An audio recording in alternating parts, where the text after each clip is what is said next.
ఆత్మనిర్భయా ఆత్మనిష్టత ఆత్మసంస్థితి స్వాత్మదర్శనం ఆత్మనిర్భయా ఆత్మనిష్టత. ఆత్మ అద్వితీయము కనుక ఆత్మగా ఉండుటయే ఆత్మను తెలుసుకొనుట కాదు. ఏం చేయమన్నాడు మరి? విచారణ చేయమన్నాడు. ఏం చేయమన్నాడు? ఆత్మను తెలుసుకోవాలంటే ఏ ఆత్మ? కేవల ఆత్మని తెలుసుకోవడానికి విచారణ కూడా పనికి. విచారణ కూడా అశక్తమే. ఒకటే పనికి వస్తుంది. ఏం పనికి వస్తుంది? ఉండుట. ఉన్నది ఉన్నట్లుగా ఉండుట అనేటటువంటి నిర్ణయం ఉన్నటువంటి వాడికి మాత్రమే కేవలాత్మ నిర్ణయం సాధ్యమవుతుంది. ఇప్పుడు ఆ కేవలాత్మ నిర్ణయం గురించి మనం ఎన్ని పుస్తకాలు రాసామండి? అచల సిద్ధాంతాలు ఎన్ని పుస్తకాలు రాసామండి? ముఖాలుగా ఉంటాయి పుస్తకాలు.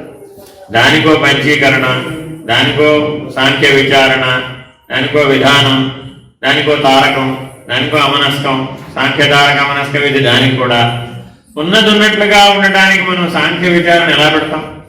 పెట్టగలరా? 5 20 చెప్పడానికి వీలుందా? ఏమన్నాడు ఇప్పుడు అక్కడ?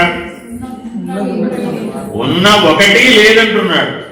ఆ కేవలాత్మస్థితిలో ఏమంటున్నాడు? ఇప్పటిదాకా ఒకటి ఉంది ఒకటి ఉంది ఒకటి ఉందని వెళ్ళావు కదా, ఆ ఒకటి లేదన్నావా లేదా? ఆ ఒకటి లేదంటేనేరా బాబు అసలు తెలిసేదన్నాడు. అంతేనా కదా? అహమవృత్తిని నిరసిస్తేనే, అహమవృత్తిని లయిస్తేనే నీకు ఈ ఆత్మసాక్షాత్కార జ్ఞానం కలిగింది. ఆత్మసాక్షాత్కార జ్ఞానం కలిగిన తర్వాత నేను ఏం చేయమంటారండి? మన ప్రశ్న ఇది. ఆత్మసాక్షాత్కార జ్ఞానం కలిగిన తర్వాత నన్ను ఏం చేయమంటారంటే గంధం తెమ్మంటారా, పుష్పాలు తెమ్మంటారా అంటే లాభం లేదు నన్ను. ఆయన మళ్ళీ ఎక్కడ వెళ్ళిపోయారు? మళ్ళీ కిందకు వచ్చాడు.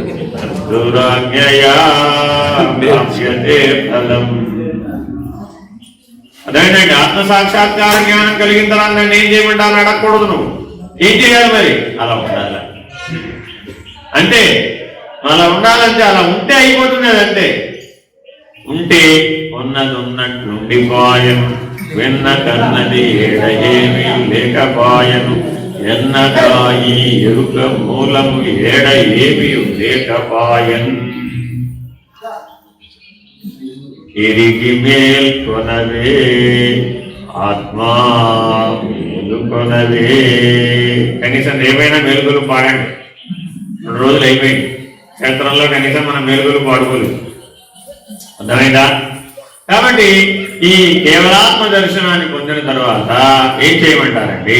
ఏమి చేయమాక ఉన్నది ఉన్నట్లుగా ఉండు, రహిత స్థితిలో ఉండాలి. ఇక్కడి నుంచి చెప్పేదంతా ఏంటండి? రహిత పద్ధతి. రహితం అన్నాక ఉన్నది ఉన్నట్లుగా ఉండడమే.